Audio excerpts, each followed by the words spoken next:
মুসা আলাইহিস সালাতু ওয়াস সালাম একদিন ওই তুর পাহাড়ের দিকে যাইতেছে, পথিমধ্যে এক ধনী লোক দেখা হইছে। আল্লাহর নবী গো কোথায় যান? বলে আমি তুর পাহাড়ের দিকে যাই আল্লাহর সঙ্গে কথা বলার জন্য। বলে আমার একটা দরখাস্ত নিয়ে যান, আল্লাহর কাছে একটু পেশ করিয়েন। বলে কি? বলে আমার ধন সম্পদ অনেক দিয়া দিছে, এই ধন সম্পদের তাড়নায় আল্লাহর ইবাদত বন্দেগীতে ত্রুটি হয়, কোনখানে আয় হইল কোনখানে ব্যয় হইল, কোন ম্যানেজারে হিসাব নিকাশ দিল না দিল, হিসাব নিকাশ কম বেশি একটু নিতে নিতে এই ব্যস্ততায় আমি ঠিক মতো ইবাদত করতে পারি না। এই কারণে আমার ধন সম্পদ যাতে কমে, কিভাবে কোন কাম করলে কমবে আল্লাহর কাছে একটু জিজ্ঞাসা করে আইছেন। বলে ঠিক আছে। আর একটা লোক পথিমধ্যে এক মহিলার সঙ্গে দেখা। বলে ও আল্লাহর নবী কোথায় যান? বলে তুর পাহাড়ে। বলে আমার একটা নালিশ নিয়ে যাইয়েন, আমার এই বৃদ্ধ বয়সে স্বামী মারা গেছে, আমার কোনো ছেলে সন্তান নাই, অর্থ সম্পদ নাই, আমার ঘর খানাও বেকা হয়ে গেছে, কবে যেন পড়িয়া যায়, খাওন নাই, আমার শারীরিক ভালো না, দাঁতে ব্যথা, চোখে ঠিক মতো দেখি না, গাইছে ব্যথা, শরীর ভালো না, কামাই রোজগার নাই। আল্লাহর কাছে বইল আমাকে যেন আল্লাহ একটু সচ্ছল করিয়া দেয়। বলে ঠিক আছে। কয়টা হইল? এরপরে কিছু দূর গিয়া দেখে এক খণ্ড গোস্তের টুকরা পুইরা রইছে, গোলগাল, তার হাত নাই পাও নাই, কিন্তু জেতা জেতা মনে হয়। এক জায়গায় খালি একটু ফাঁকা জায়গা আছে, মুখের মতো ওই জায়গা দিয়ে কথা বাইরায়, গুম গুম কইরা কথা বাইরা। আল্লাহর নবী গো সালাম। বলে ওয়ালাইকুম সালাম। বলে হুজুর কোথায় যান? বলে তুর পাহাড়ের দিক যাইতেছে আল্লাহর সঙ্গে কথা বলতে। বলে আল্লাহর কাছে আমার একটা নালিশ জিজ্ঞাসা কইলেন। বলে কি? বলে আমাকে আল্লাহ বানাইছে কি জন্য? বুঝেননি? আমি ছোট ছিলাম, আস্তে আস্তে বাড়তে আসি, পেট মোড়া হইতেছে, আমার খাওন নাই দাওন নাই, হাত নাই পাও নাই, বিবাহ নাই শাদী নাই, জৈবন নাই, খায়সাত নাই, কোনো ছেলে নাই মেয়ে নাই, কিছুই নাই।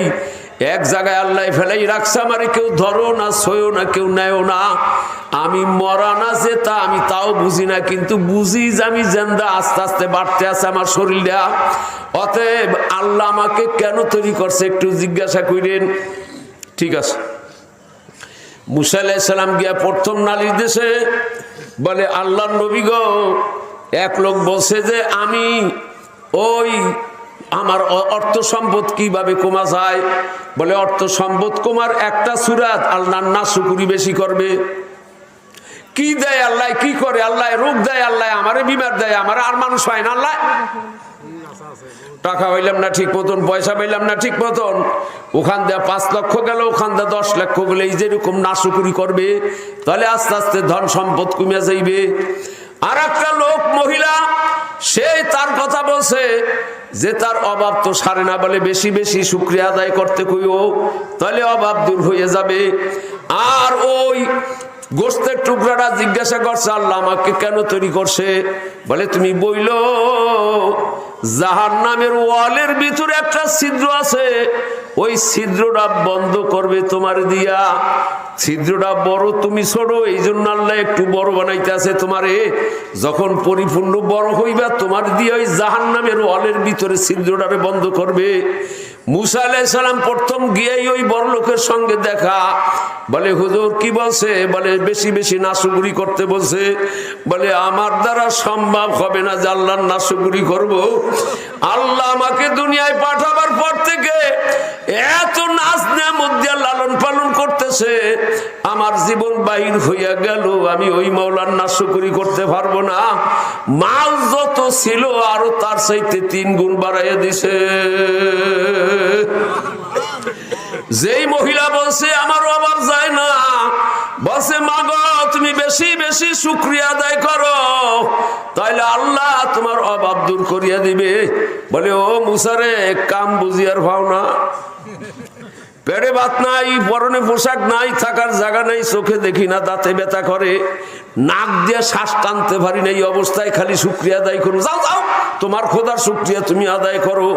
সঙ্গে সঙ্গে গড্ডা চুলিটা ফুটে গেছে, আত্মা বেকা হয়ে গেছে, মুখটা টালা হয়ে গেছে। বাবারে নাশুকরি করলে আল্লাহর নিয়ামত ছিনিয়ে নিয়ে যায়।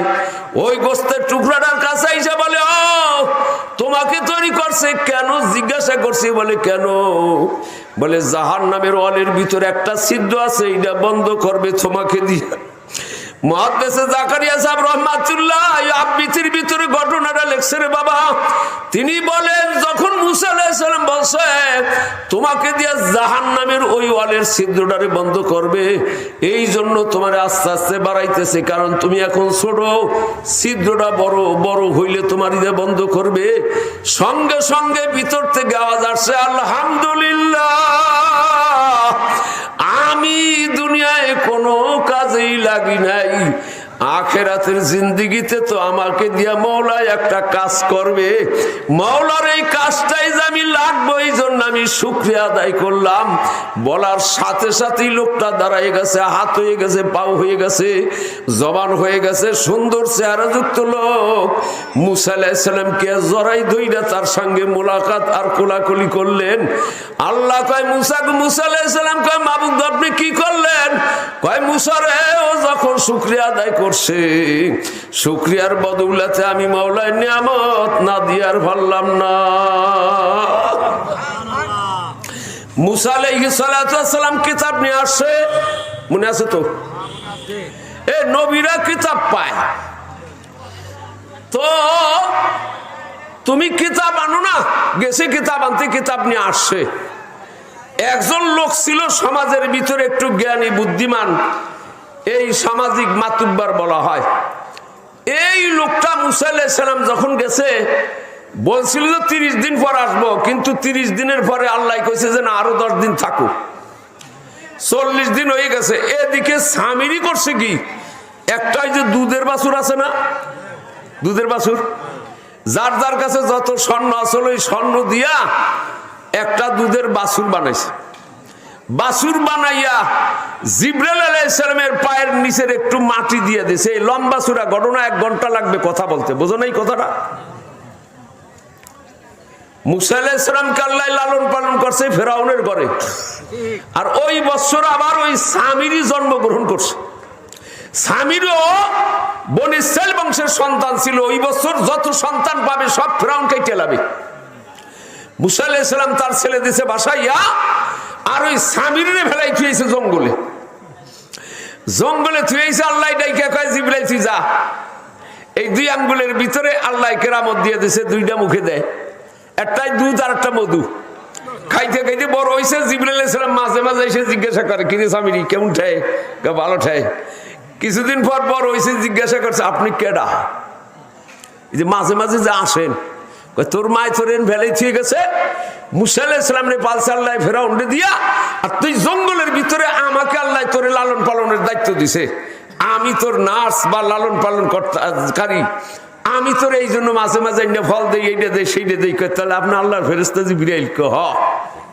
যখন বড় হয়ে গেছে মুসা আলাইহিস সালাম দেশে আসছে। এই দেশে আসার পরে ফেরাউন যখন চাপ দিছে, মুসা আলাইহিস সালাম তার দলবল নিয়ে নীল দরিয়ে পার হইছে।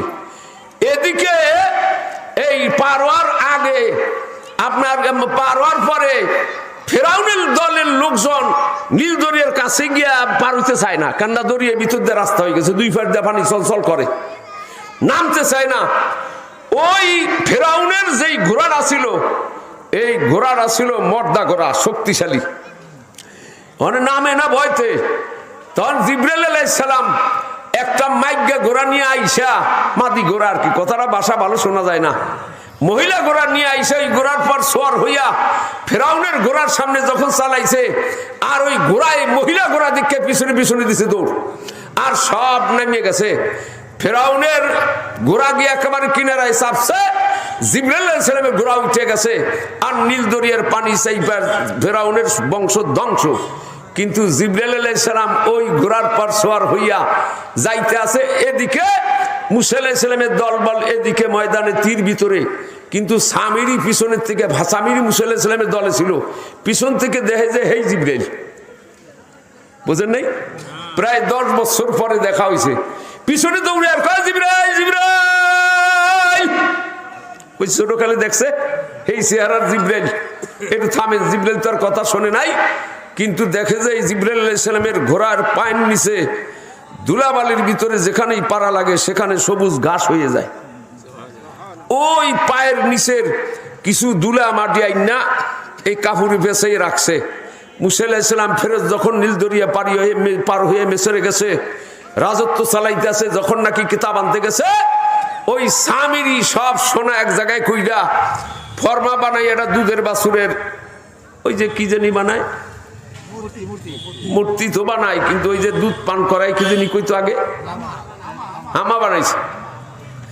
এইটার ভিতরে ওই জিবরাইল আলাইহিস সালামের পায়ের ধুলা লাগাই দিয়েছে, যার কারণে বাছুরের মুখ দা, আরে বাবা বর্তমান যুগের তো কোনো কথাই নেই। সারা মূর্তি খারাই এটাও কথা কয়, এটাও মাথা দুলে, এটাও নাচে। কিন্তু এই জমানে এই শূন্য সামিরি কয় এই মুসা আলাইহিস সালাম গেছে খোদার তালাশে, আর খুদাই এ পড়ছে মুসা আলাইহিস সালামের তালাশে। মানে মুসাই হানে নাই, খোদাও হানে নাই। মুসা করতে আছে হেডা, খোদাই করতে আছে হেডিয়া। অতএব খোদাই আইছে আমাগো বাড়ির কাছে, খোদারে যদি কিছু না দেই, কয় কি দেওয়া লাগবে, কয় সিজদা কর। এই সবাই সিজদা করতেছে, এদিকে মুসা আলাইহিস সালাম কিতাব লইছে 70 উটের বোঝা। কয় উট? 70 উটের বোঝা। আইয়া দেখে সবাই সিজদা দিতে আছে, দিশে বিশে না ভাইয়া তার বড় ভাইরে বানাই থুয়ে গেছিল মাতবার নেতা, যাই এই থাবাদে ধরছে, বড় ভাই আপনি থাকতে এরাই কাম করলো কে? এই যে সেরিকি গুনাগুলা করলো, একটা বাছুরে পূজা করলো, সিজদা দিল, এই দেখে তো রাগ। পরে শেষে কয় ওই লোকটা হিগেই দিছে। এই তখন স্বামীর বিচার করলো, আর লোকজন সব তওবা করলো। তওবা তিল্লা করার পর এই যে কেতাব আনছি, কয় মুসা এতগুলা কেতাব আনছো, এ কি তুমি লিখে আনছো না আল্লাহ দিছে? কি কও কি? মানে বনি ছেলের গাঁট 13 ছিল, 11টা, একটাও সোজা করতে কষ্ট হয়। কয় আল্লাহর কিতাব, কয় সব মানি না। আল্লাহ যদি সরাসরি কয় যে হ্যাঁ আমি কিতাব দিছি, কয় তাহলে কবে কেমনি? কয় চলো। মুসা আলাইহিস সালাম দলের 70 জন বড় বড় নেতা বাদশা তুর পাহাড়ে নিয়ে গেল, নিয়ে কয় আল্লাহ আপনি একটু বইলে দেন যে হ্যাঁ কিতাব আমি দিছি। তখন আল্লাহ গাইবে আওয়াজ দিছে আসমান থেকে, এই বনি ইসরাইলের নেতারা, আমি কিন্তু এই তাওরাত কিতাব দিয়েছি, তোমরা মাইনা নাও। তখন এদিক স্যার ওদিক থেকে বুঝা কো আল্লাহ কই? আল্লাহরে দেখা যাবে না, না না দেখলো এ বিশ্বাস করি না।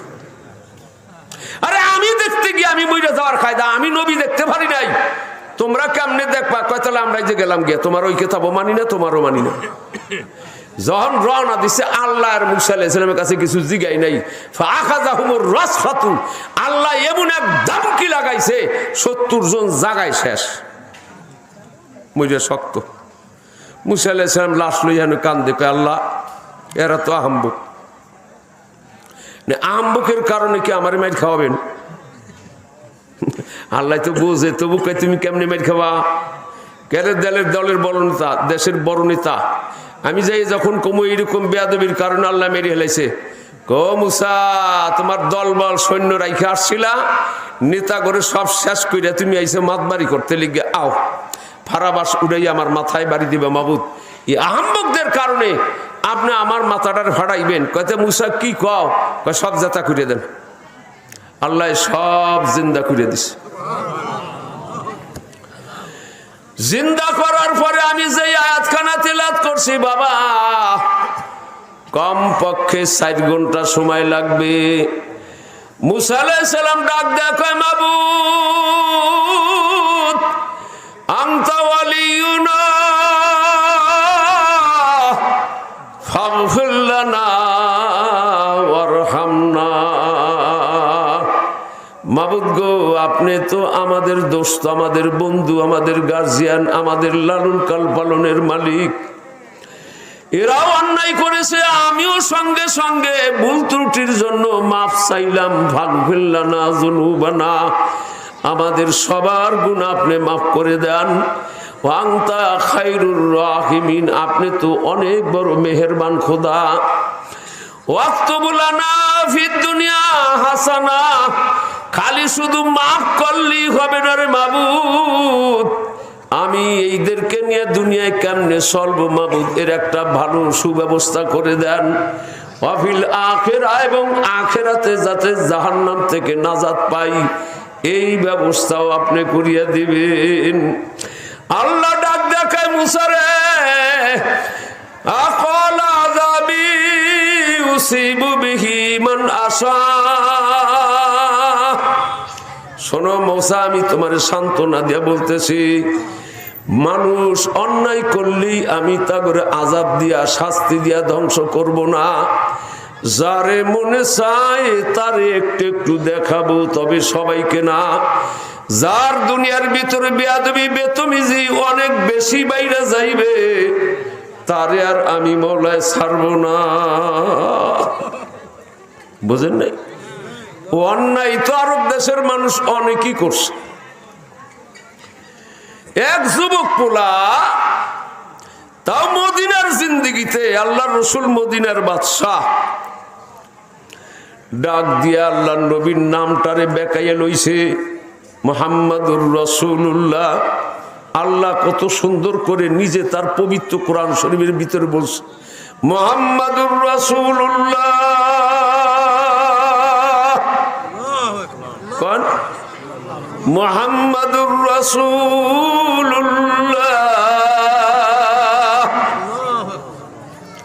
সাল্লাল্লাহু আলাইহি সাল্লাতু ওয়াস সালাম। খালি মোহাম্মদ পর্যন্ত শেষ করলেই হবে না বাবা, সঙ্গে সঙ্গে দুরূদ পড়া ওয়াজিব। কিন্তু এই নামটারে লইছে মুখ বেঁকা কইরা, সঙ্গে সঙ্গেই বেয়াদবের মুখখানা বেঁকা হয়ে গেছে। এই সব জায়গায় ফাইজলামি। আমার উস্তাদ, আমি প্রায় কথাটা বলি, আল্লামা শামসুল হক ফরিদপুরি রহমাতুল্লাহ আলাইহি, গাভারডাঙ্গা, বরকাট্টা, ফরিদাবাদ এবং ওই আপনার লালবাগ মাদ্রাসায় 4 মাদ্রাসার প্রিন্সিপাল ছিলেন একসঙ্গে, কিন্তু সব সময় থাকতেন তিনি লালবাগ। তেনার বাড়ি বঙ্গবন্ধুর বাড়ির পাশেই গাভারডাঙ্গা। এই মাঝে মাঝে 1 মাস পর, 2 মাস পর, 15 দিন পরে যাইতেন। আমরা 3500 ছাত্র এবং 61 জন উস্তাদ জোহরের নামাজের পরে ঘোষণা দিত, হুজুর আসছে, কিছু বয়ান করবে।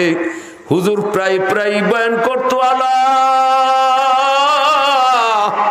ইন্না আউলিয়া আল্লাহি লা খাউফুন আলাইহিম ওয়ালা হুম ইয়াহজানুন আল্লাযীনা আমানু ওয়া কানু ইয়াত্তাকুন। আল্লাহ এর শুরুতেই ধমকি দেওয়া, সাবধান, আমার ওলি যারা, আমার দোস্ত যারা, যাদেরকে আমি মওলায় ভালোবাসি, তাদের সঙ্গে কথা বলবা তো আদব বজায় রেখে বইল। যদি একটু বেয়াদবি করো তাইলে আর উপায় নাই, লা খাউফুন আলাইহিম ওয়ালা হুম ইয়াহজানুন। তাদের দুনিয়া আখিরাত কোথাও ভয় নাই, ডর নাই। এই আয়াতের উদাহরণ দিয়া বলতেন, বাবা, হাতি যদি শুয়া থাকে, ঘুমাই থাকে, বৈশা থাকে, দাঁড়ায় থাকে, হাতির গায়ে যদি ঢিলা লাগাও, পাথর লাগাও, এমনকি সরকি বা টেডা দিয়া যদি কোপ মারো, হাতির গায়ের চামড়া এত শক্ত, সরকির পারো ভিতরে ঢুকে না। এই জন্য হাতি শোয়া থাকলেও লড়াছড়া দেয় না। এইরকম 2টা-4টা কবে আমার কি হইবে। কিন্তু সাবধান, হাতির পাশে যদি হাতির বাচ্চা থাকে, এর গায়ে যদি একটু ধুলাও লাগাও, তাইলে কিন্তু আর উপায় নাই। এ বাবারে, বাস্তব ঘটনা দেখা গেছে, 7 মাইল দৌড়াইয়াও তারে সুর দিয়ে পেছাই আশ্রয়ে পিঠে মারছে। তিনি বুঝাইতেন, বাবা, আল্লাহর নাফরমানি, আল্লাহর সঙ্গে গুনার কাম যতই করো, শিরকি বিদআতি কুফরি, কত জিনা, কত ব্যভিচার, তারপরও আমি মওলায় সহজে ধরি না। কিন্তু আমার দোস্ত যারা দুনিয়ায়, তাদের সঙ্গে যদি একটু বেয়াদবি করো, তাইলে আর নিস্তার নাই। আল্লাহর নবীর সঙ্গে বেয়াদবি করিয়া যখন নাম ব্যঙ্গ করিয়া লইছে, আল্লাহর নবীর নাম আছে না, অনেক মৌলবী সাহেব, অনেক আপনার আলেমের নাম অনেক সময় ব্যঙ্গ করিয়া লয়, নিজের সঙ্গে বনে না, যার কারণে ব্যঙ্গ করিয়া লয়। ওই লোকটার সঙ্গে সঙ্গে মুখ বাঁকা হয়ে গেছে। এ বাবারে নসিব ভালো, নসিব ভালো, নসিব ভালো। অন্যায় করার পরে যদি বুঝে আসে তার কপাল ভালো, নসিব ভালো। কি কোন? সঙ্গে সঙ্গে তার গার্জিয়ানরা থাপ্পড় আর মাইর, তারও চোখের পানি সারে। আর গার্জিয়ানকে বলে আমাকে একটু ধইরা আল্লাহর নবীর সামনে নিয়ে চলো। বাজে আমদু কায় মোহাম্মদ আফওয়াকুন আয় তেরি আলতাফ ইলমে মিল্লাদুন মারহামাত ফরমুদ সৈয়দ আফওয়াকাত তওবা করদম সুজাজারাত রুয়েজাত। মুস্তফি শরীফ ভিতরে আল্লামা রুমি রহমাতুল্লাহ লম্বা সূরা ঘটনা লেখছে। আমি তো সংক্ষেপে বললাম। গিয়ে আল্লাহর নবী পাও জড়াই ধরে বলে হুজুর আমি অন্যায় করেছি, আমার কাজ হইল, আমাদের কাম হইল অন্যায় করা, আর আপনি রহমাতুল লিল আলামিন আপনার কাম হইল মাফ করা। আল্লাহর নবীর সঙ্গে সঙ্গে হাত বুলাই দিয়েছেন, আবার জবান মুখ বলো ভালো হয়ে গেছে। এমন তওবাই করছে রে বাবা, তওবা কর দামত বাজেম তমবা। এরপর থেকে তওবার পর থেকে যতদিন জীবিত ছিল ততদিন আর চোখের পানি শুকায় না।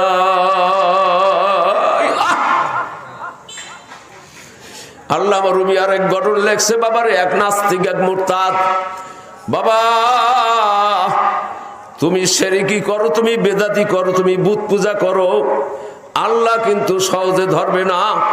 কিন্তু মুসলমানের ধর্ম নিয়ে, ইসলাম নিয়ে, দিন নিয়ে যদি ব্যঙ্গ করো তাহলে কিন্তু ছাড়বে না। একটু সবর করো, আল্লাহ যে কেমনে গজব দিবে বাবা তুমি নিজে বুঝতে পারবা না। ওমর রাদিয়াল্লাহু তাআলা আনহু বারবার বলে হুজুর আপনি নবী হক না? বলে হক। বলে আল্লাহ বড় হক না? বলে হক। বলে আল্লাহর শক্তি পাওয়ার আছে না? বলে হক। বলে আল্লাহর দিন ধর্ম কি হক না? বলে হক।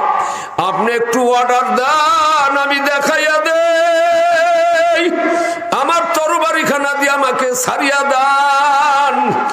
আল্লাহর নবী কয় ওমর গো এখনো সময় হয় না, একটু সবুর করো।